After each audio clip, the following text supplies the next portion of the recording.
Sir ಈಗ ನೀವು ಈಗ 2 ಮಂತ್ಸ್ ಆಯ್ತಲ್ಲ ಬಂದು ಹೋಗ್ಬಿಟ್ಟು? ಹೌದು ಸರ್, 2 ಮಂತ್ಸು ವೀರ್ಯಾಣು ಸಂಖ್ಯೆ ಕಡಿಮೆ ಇದೆ ಅಂತೇಳಿ ಬಂದಿದ್ರಿ, ಹೌದಿಲ್ರಿ?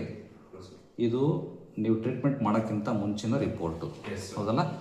ಆವಾಗ ನಿಮ್ಮದು 10 ಮಿಲಿಯನ್ ಇತ್ತು ವೀರ್ಯಾಣು ಸಂಖ್ಯೆ, ಕರೆಕ್ಟಾ? ಇದು ನಿಮ್ದು ರಿಪೋರ್ಟ್ ತಾನೇ ಇದು?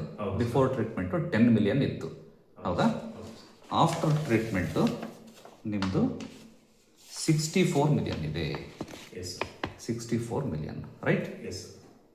ವೀರ್ಯಾಣು ಸಂಖ್ಯೆ ಕಡಿಮೆ ಇದೆ ಅನ್ನೋ ಕಾರಣಕ್ಕೆ ನಿಮಗೆ ಮಕ್ಕಳಾಗಿಲ್ಲ ಅನ್ನೋ ಉದ್ದೇಶಕ್ಕೆ ನೀವು ನಮ್ಮಲ್ಲಿ ಟ್ರೀಟ್ಮೆಂಟಿಗೆ ಬಂದಿದ್ರಿ, ಕರೆಕ್ಟ್ ಅಲ್ಲ? 10 ಮಿಲಿಯನ್ ಇದ್ದಿದ್ದು 2 ತಿಂಗಳಲ್ಲಿ 64 ಮಿಲಿಯನ್ ವೀರ್ಯಾಣು ಸಂಖ್ಯೆ ಹೆಚ್ಚಾಗಿದೆ, ಕರೆಕ್ಟ್? ಆಮೇಲೆ ನಮ್ಮ ಮೆಡಿಸಿನ್ ಏನಾರ side effect? No side effects. Okay, ಎಲ್ಲರೂ ಆಯುರ್ವೇದ ಮೆಡಿಸಿನ್ಸಿಂದ ವಿತೌಟ್ ಸೈಡ್ ಎಫೆಕ್ಟ್ ವೀರ್ಯಾಣು ಸಂಖ್ಯೆಯನ್ನು ಹೆಚ್ಚು ಮಾಡ್ಕೋಬಹುದು. ಅದಕ್ಕೆ ನೀವೇ ಉದಾಹರಣೆ, ಕರೆಕ್ಟ್ ಅಲ್ಲ? ಇದು ನಿಮಗೆ ನೀವು ನಿಮ್ಮ ಲ್ಯಾಬಲ್ಲೇ ಟೆಸ್ಟ್ ಮಾಡಿಸಿದ್ದೀರಿ, ನಾನು ಹೇಳಿದ ಲ್ಯಾಬಲ್ಲಿ ಏನು ಮಾಡಿಸಿಲ್ಲ, ನೀವು ನಿಮಗೆ ಪರಿಚಯ ಕಡೆನೇ ಮಾಡಿಸಿದ್ದೀರಿ, ಕರೆಕ್ಟ್ ತಾನೆ? ನಿಜ ಹೇಳ್ತಿದ್ರು ತಾನೆ? ಡಾಕ್ಟರ್ ಲಂಚ ಕೊಟ್ಟು ಏನಾರು ಹೇಳಿಸ್ತಿದಾರ? ಏನೂ ಇಲ್ಲ. ಓಕೆ, ಈವನ್ ನೀವು ಕೂಡ ಮೆಡಿಕಲ್ ಫೀಲ್ಡಲ್ಲೇ ಇದ್ದೀರಿ, ಹಾಗಾಗಿ ನಿಮ್ಗೆ ಗೊತ್ತಿರೋರ ಕಡೆನೇ ಮಾಡಿಸಿದ್ದೀರಿ, ಹೌದಲ್ಲ? ಓಕೆ, ಖುಷಿ ಇದೆಯಲ್ಲ ರಿಸಲ್ಟಿಂದ? Okay, thank you.